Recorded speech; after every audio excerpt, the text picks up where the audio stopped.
At some point in your life, you've probably searched for the most beautiful places on Earth, to dream to escape to add to your travel bucket list. But have you ever done the opposite? Have you ever typed into Google the worst places to live on Earth? Have you ever wondered what makes a place earn the label of hell? Is it war? Pollution, natural disasters, or is it something deeper, something human? And if you're feeling hopeless about how tough your life is, the realities of life in the places we're about to mention might make you think again.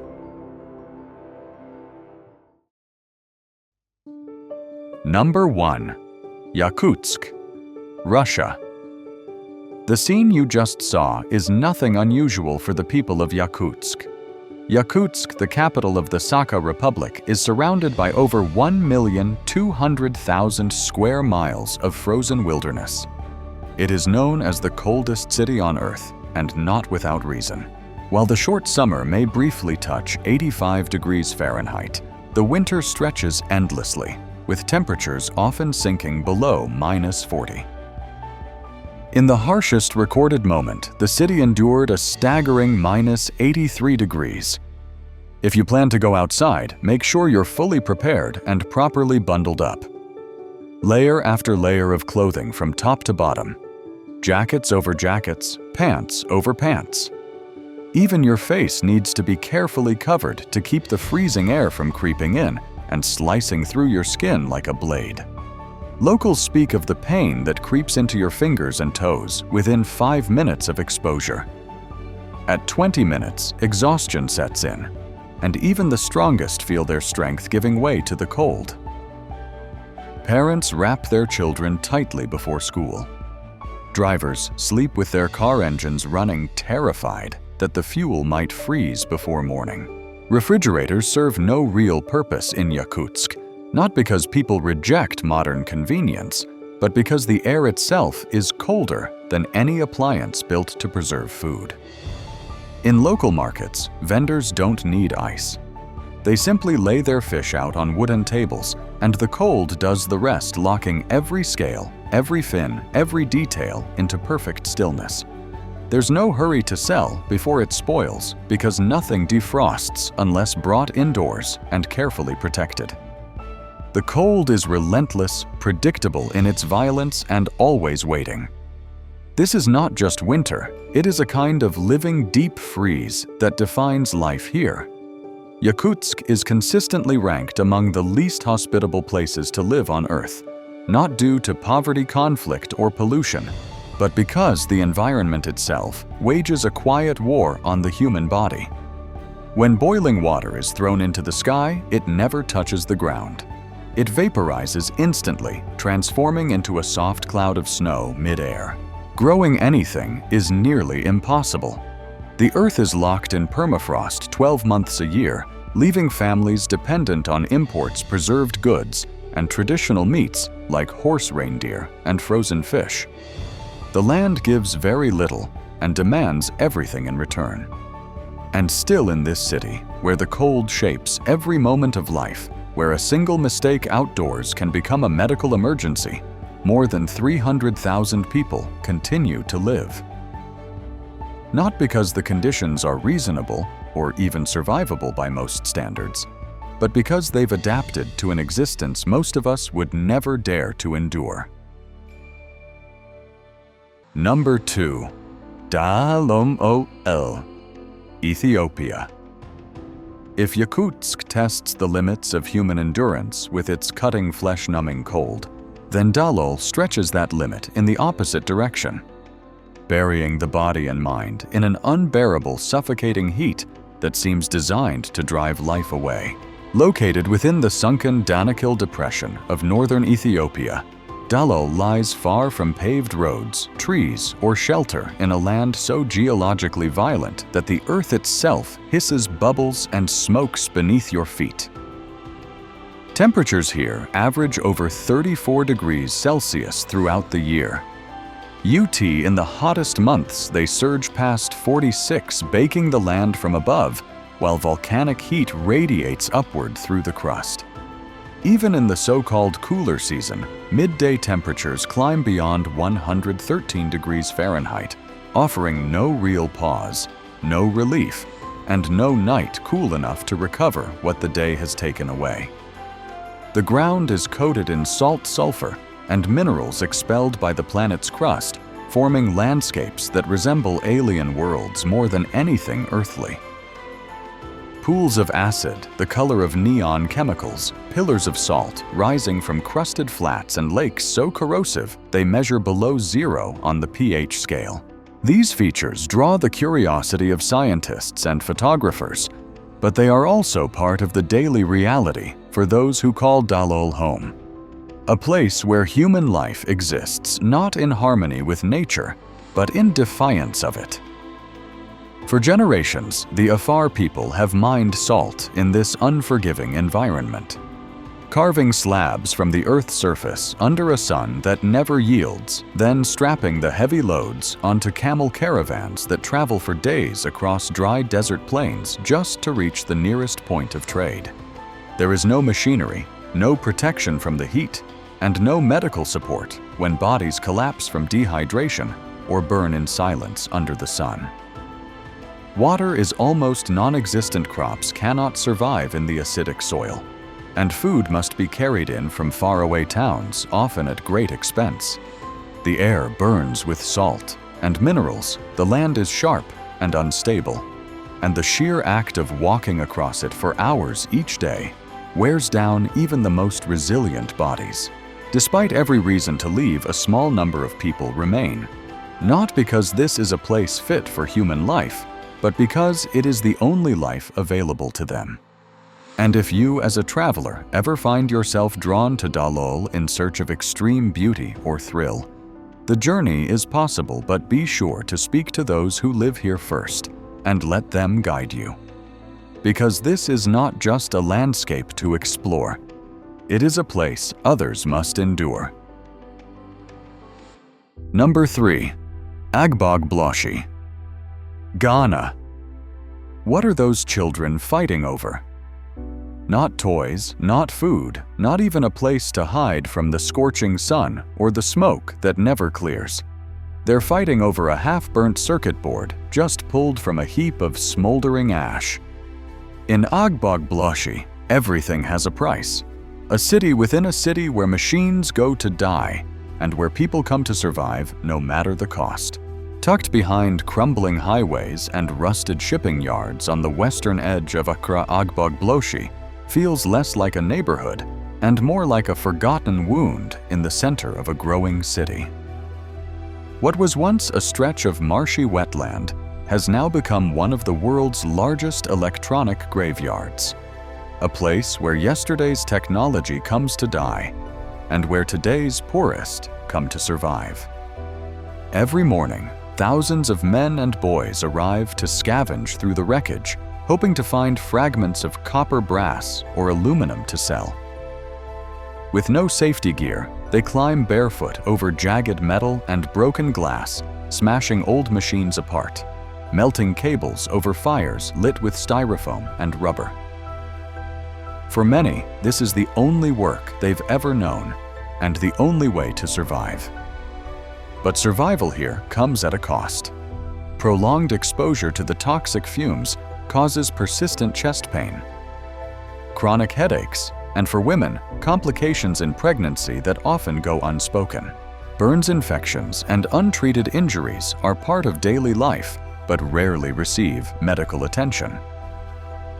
In 2025, scientists recorded levels of dioxins and heavy metals in the local environment so high that even a single egg from a free-range chicken near the dump contained more than 200 times the European food safety limit. Accra Ghana is home to more than 80,000 people, men, women, and children who live either within the site itself or in the makeshift neighborhoods that surround it. Many have come from northern Ghana or neighboring countries like Nigeria and Mali, drawn by the promise of scrap metal and a few dollars a day, even if it means living beside fire ash and the slow erosion of health. What could be worse than knowing that your environment is poisoning you little by little every single day. But all you can do is endure it and accept it rather than escape it. Agbogbloshy isn't just difficult, it's unlivable. Number 4. Gaza, Palestine. Even before the bombs begin, the sky over Gaza already feels heavy, like a lid pressing down on every breath. For the people imprisoned in this narrow strip of land, war is not an interruption. It is the daily reality. Since October 2023, relentless bombardment from the Israeli military has left more than 57,000 Palestinians dead, with over 110,000 wounded according to Gaza health authorities and United Nations estimates. Nearly 2 million people, about 90% of the territory's population, have been forced from their homes, turning schools, mosques, and community centers into overcrowded shelters where disease and despair flourish. Gaza's infrastructure is collapsing at an alarming rate. Hospitals, once lifelines for the wounded, operate without power because fuel supplies have been blocked. As of late December 2024, more than 90% of schools have been damaged or destroyed, and only 4 hospitals remain partially functional. Doctors Without Borders and other aid organizations have confirmed that water is undrinkable and common childhood illnesses. Diarrhea, scabies, respiratory infections are running rampant because sanitation systems no longer exist. In the midst of this devastation lives 9-year-old Rehaf, who spent the first night of the war buried beneath her damaged apartment. Since then, she has slept on a cold concrete floor in an overcrowded shelter, clutching her mother's hand as artillery fire rang out overhead. She has not seen her school or her friends in months. Her textbooks remain stacked in her damaged home, and her sense of normal childhood is slipping further away. Pregnant mothers like Fatima Arfa struggle to stay alive amid the chaos. Her body weakens daily from malnutrition and anemia, but she fears she will lose her baby close to full term because no hospital is available and food is disappearing. These stories multiply across Gaza, where humanitarian agencies warn that famine is on the horizon and that more people may soon die from starvation or disease than from bombs. Among all the horrors, perhaps the cruelest is the erasure of childhood. Over 13,000 children have already died. Hundreds of thousands more suffer amputations, trauma, and mental scars that may never heal. The future has been stripped from entire generations, replaced by a void where hope once stood. Gaza is no longer a place where people live. It is a place where they exist under siege, under rubble, under the weight of lost futures. Number 5. Norilsk, Russia. Let's return for a moment to Russia to visit what many call the saddest city on Earth, Norilsk. Located more than 2,400 kilometers above the Arctic Circle, Norilsk is one of the largest yet most isolated cities on the planet. In winter, it is completely cut off from the rest of the country, accessible only by air or by river during the short months when the water isn't frozen solid. And even if you manage to get here, you won't feel welcome, not because of the people, but because of the atmosphere itself. If the cold in Yakutsk feels like knives cutting into your skin, then the cold in Norilsk drains you of all energy, pulling life into a bleak, colorless gloom. For nearly 2 full months each year, the city is swallowed by darkness. The sun never rises above the horizon, and the cold settles deep into your bones. But the sadness in Norilsk runs deeper than the lack of light. The air is thick with industrial smoke from one of the world's largest mining and smelting operations. Norilsk sits on vast deposits of nickel, copper, and palladium, and extracting them has come at a devastating cost. The skies are permanently gray. Acid rain corrodes cars, buildings, and the last patches of green. Nearby rivers run red from chemical leaks, earning the nickname blood rivers from those who live nearby. This isn't an exaggeration, it's a daily reality. Nearly all of Norilsk's 170,000 residents work in the nickel plants or related industries. They spend their days breathing in air that exceeds safe pollution levels by many times, leading to high rates of respiratory illness cancers and neurological disorders. Life expectancy here is lower than the national average, and local doctors warn of long-term effects that no amount of protective gear can truly prevent. Norilsk only gained internet access in 2017, and connectivity remains unstable to this day. As if the city itself remains disconnected not just physically but emotionally from the rest of the world. Tourists do not come here. No postcards feature its skyline. There are no festivals, no winter carnivals, no hopeful slogans painted on walls. In a place where the sun disappears, where rivers bleed, and where silence hangs heavier than snow, Norilsk feels less like a city and more like a warning. It challenges the old belief that wherever people settle, life will flourish. Because here, even with thousands of souls trying their best to survive, Norilsk remains proof that not every human footprint brings warmth. Some leave only cold silence and ash. Number 6. Dhaka, Bangladesh. In contrast to Norilsk's bleak stillness, Dhaka is loud and bustling. But it can feel even more suffocating, both literally and figuratively. As the capital of Bangladesh, Dhaka welcomes nearly 500,000 new residents every year. People arrive from rural villages in search of opportunity, hoping the city can offer what their hometowns could not: education, employment, and survival. But what they find is a metropolis stretched far beyond its capacity, both physically and environmentally. The streets overflow with people, rickshaws, buses, and vendors, all packed into tight corridors of concrete and chaos. But above all this movement hangs a thick, choking haze.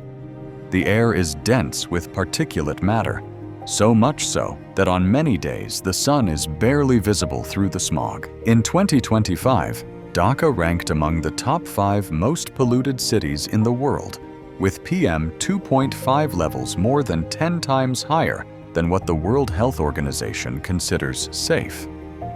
Every breath here feels like an act of resilience. Prolonged exposure to this kind of air doesn't just cause coughing or fatigue, it quietly eats away at lungs, arteries, and hearts.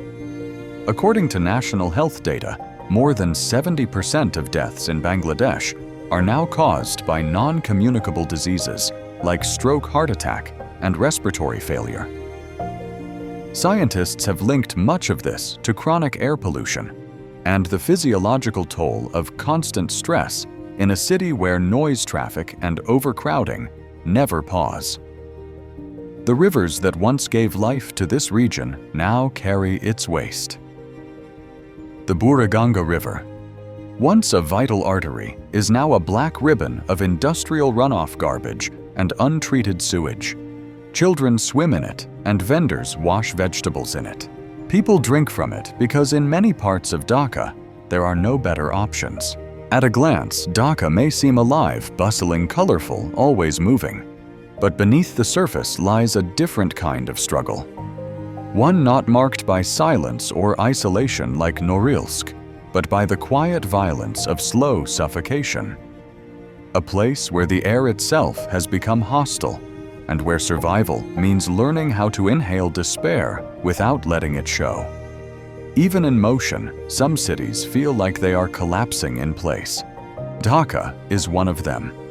And what's worse is that the very place so unfit for living is where people are crowding in, struggling just for a chance to survive there. Number 7. Larinonada Peru. Polluted air in Dhaka, bone-cracking cold in Yakutsk, or the endless gloom of Norilsk may sound unbearable. But if none of these convince you that some places simply defy human habitation, then turn your gaze higher. To Larinonada, Peru, the highest permanent human settlement on Earth, perched between 16,400 and 17,300 feet above sea level. Larinonada is where every breath feels like a battle. For newcomers, walking even a few meters can trigger headaches, nausea, and dizziness, a harsh reminder that oxygen is a rare commodity here. Even so, nearly 50,000 people choose to live in this altitude-choked limbo, where the human body is in constant revolt, and survival becomes a slow erosion of energy. Basic infrastructure in Larinonada is nearly non-existent. Most homes are tin shacks clinging to the icy mountainside. There is no running water or sewage treatment. Garbage litters the narrow, uneven streets. During the rainy season, dirty runoff floods the slopes, spreading disease and stench across the valley. Public services are either absent or so dysfunctional that they only deepen the sense of abandonment. Medical facilities are scarce, understaffed, and dangerously under-equipped. Injuries from mining accidents, respiratory illnesses, and infections go untreated. Makeshift clinics, when they exist, often close within days due to lack of medicine and personnel. So why do people stay? The answer is gold. Larinonada sits atop a mountain filled with precious ore, and the gold rush has lured thousands hoping to strike it rich. Under a cruel system known as Kakorio, miners work unpaid for weeks with the promise that they can keep whatever they find on one designated day each month, if they survive the shafts. There are no safety laws and labor rights. Violence is commonplace. Criminal gangs control parts of the trade, prices are manipulated, and weapons are never far from reach. In this lawless economy, fortune favors the ruthless, and mistakes are paid for with lives. Among the 50,000 who call Larinonada home, many cling to hope. The hope that one nugget of gold will buy them a way out.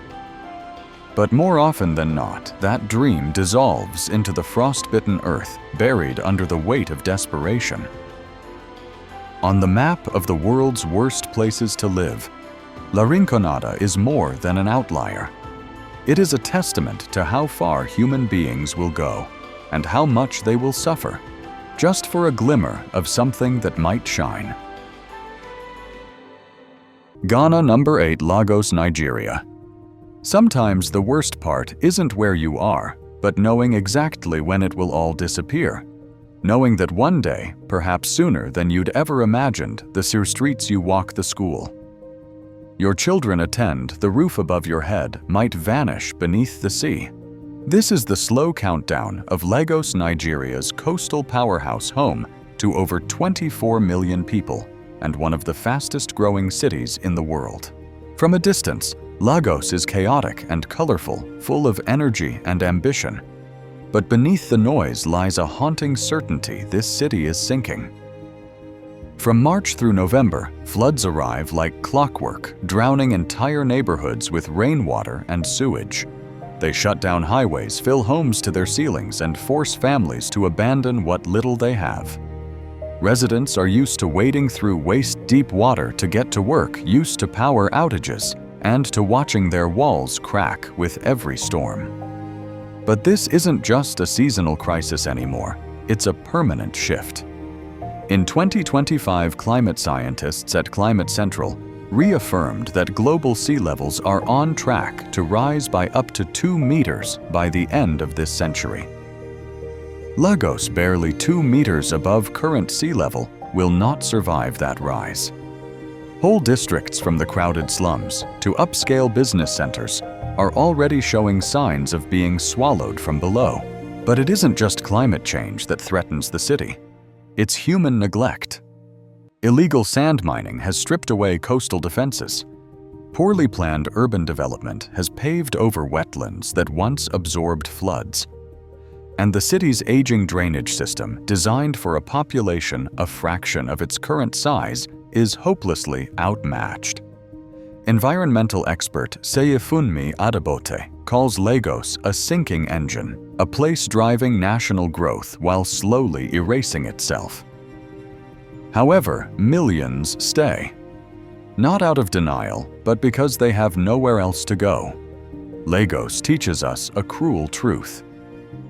The worst places to live aren't just war zones or polluted slums. Sometimes they are ticking clocks, loud, crowded, hopeful places whose people are forced to carry on even as the water rises around their ankles. From the numbing cold of Yakutsk to the toxic fumes of Agbogbloshy from the rising waters of Lagos to the blood-stained gold of Larinonada. These places stand as proof that human beings can endure more than we ever imagined. But surviving hardship doesn't always mean truly living. Perhaps the worst thing about these places isn't war, disease, or disaster, but the quiet erasure of hope. Because no place is truly livable if it forces people to lose themselves just to survive. If you found this topic meaningful, don't forget to like and subscribe to NVL Travel Documentary for more stories from the world's most extraordinary corners.